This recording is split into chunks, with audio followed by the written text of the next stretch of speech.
ते अध्यक्ष बोलतील आपल्याबद्दल. मी एक सांगू शकतो की मी त्या भागामध्ये राधानगरी भागात कालच होतो, काल परवा 2 दिवस.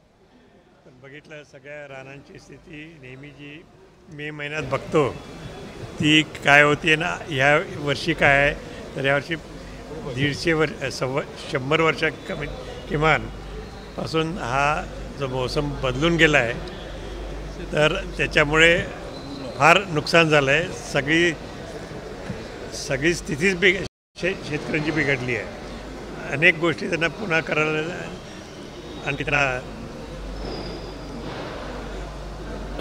ड्राय पिरियडमध्ये यायला पाहिजे, घात यायला पाहिजे अशी परिस्थिती होऊन मग ताज्या पेरण्या वगैरे जे काय लावणी वगैरे होतील. इतका सगळा अलर्ट असताना देखील दुर्लक्ष केलं जिल्हा प्रशासनाने म्हणायचं का, आणि हे त्यांचं फेल्युअर आहे.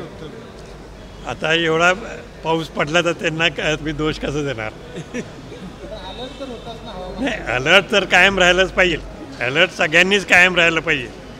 पण ह्या 100 वर्षात जर असा पाऊस पडला नाही मे महिन्यामध्ये पहिल्यांदाच पडला असं आपण सगळ्यांना माहीत आहे, तर सगळाच दोष त्यांना देण्यात काही अर्थ नाही आहे.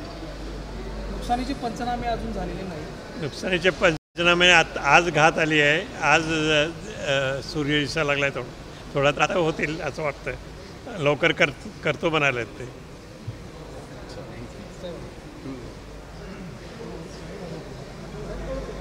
हां सर.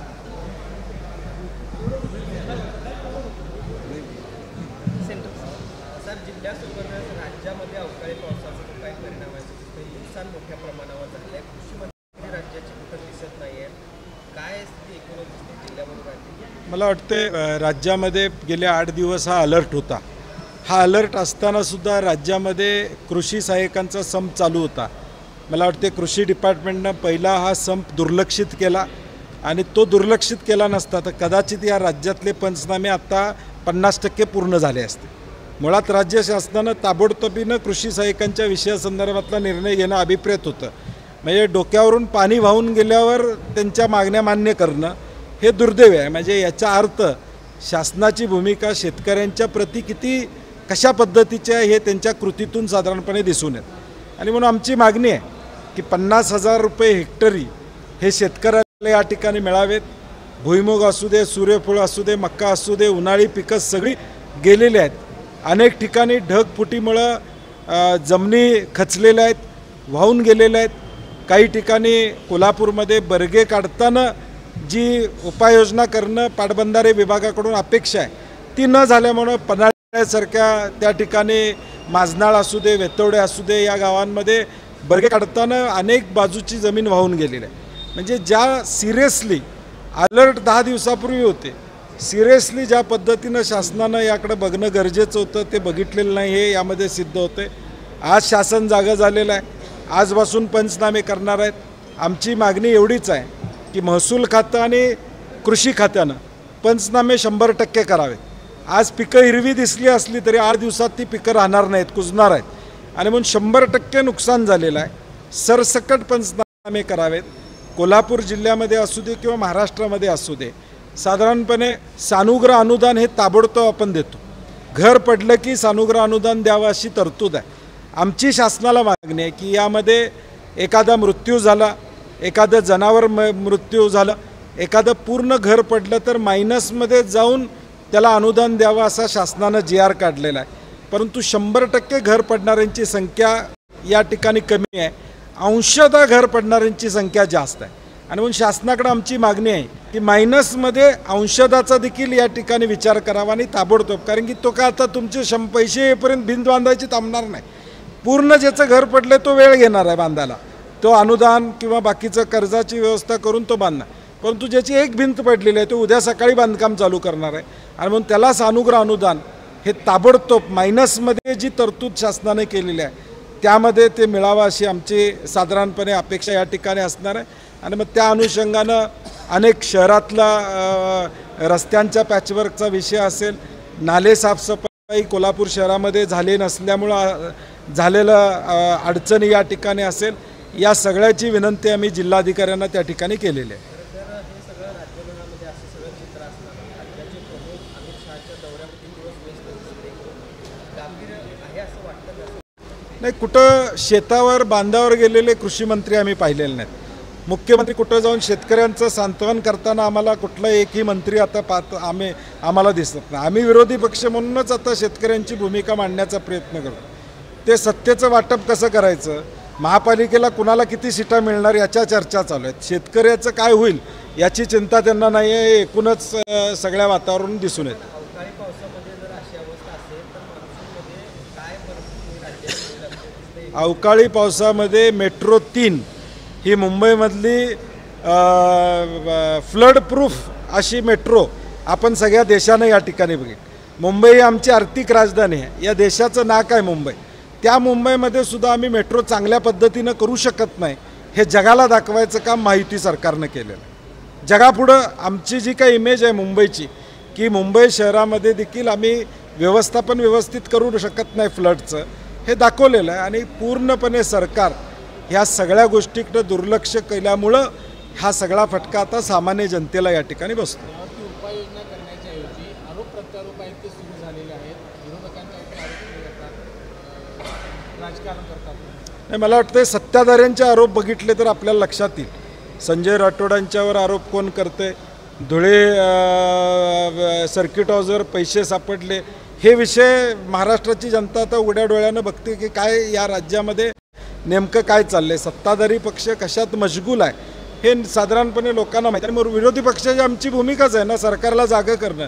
तुम्ही जर झोपलेलं असलाल तर तुम्हाला जागं करण्याची जबाबदारी आमची आहे, ती आम्ही जबाबदारी पार पाडतोय. मुख्यमंत्र्यांनी काही दिवसांपूर्वी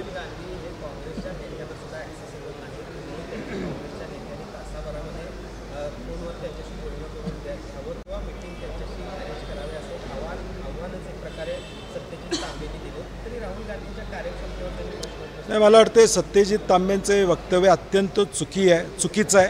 इतकी वर्ष काँग्रेसमध्ये राहिल्यावर त्या नेतृत्वानं असं वक्तव्य करणं त्यांना शोभत नाही. राहुल गांधी आमचे नेते.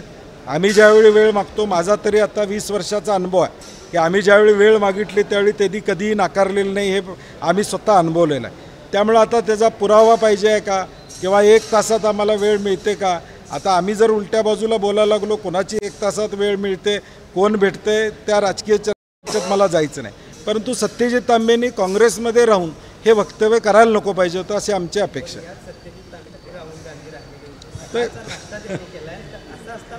नाही, म्हणून मी म्हणतो की त्यांनी त्यांच्याकडून या वक्तव्याची अपेक्षा नव्हती. अलमट्टी धरणासंदर्भातला नेहमीच आता वाद पुढे येताना पाहायला मिळतं. आता मुख्यमंत्र्यांनी आम्ही कुठल्याही पद्धतीनं तो अलमट्टी धरणाची उंची वाढवणार असं कर्नाटकचे मुख्यमंत्री सांगतात. महाराष्ट्राचे मुख्यमंत्री म्हणतात आम्ही वेळ पडली तर न्यायालयात जाऊ. मात्र आत्ताची परिस्थिती काय वाटते महाराष्ट्र सरकार? परवा अलमट्टीच्या संदर्भात बैठक झाली. सर्वपक्षीय आदरणीय महाराज असतील, मी असो, विशाल पाटील असतील, विश्वजित कदम असतील, जयंत पाटील असतील, किंवा आम्ही जे आमदार आहोत अरुण लाड असतील, आम्हा कुणालाही बोलवलेलं नाही. त्यामुळे आम्ही उद्या सकाळी आमच्या पक्षाचं म्हणजे आम्ही महाविकास आघाडीचे जे आमदार आहोत, आमचं म्हणणं काय ते सरकारला देणार आहे.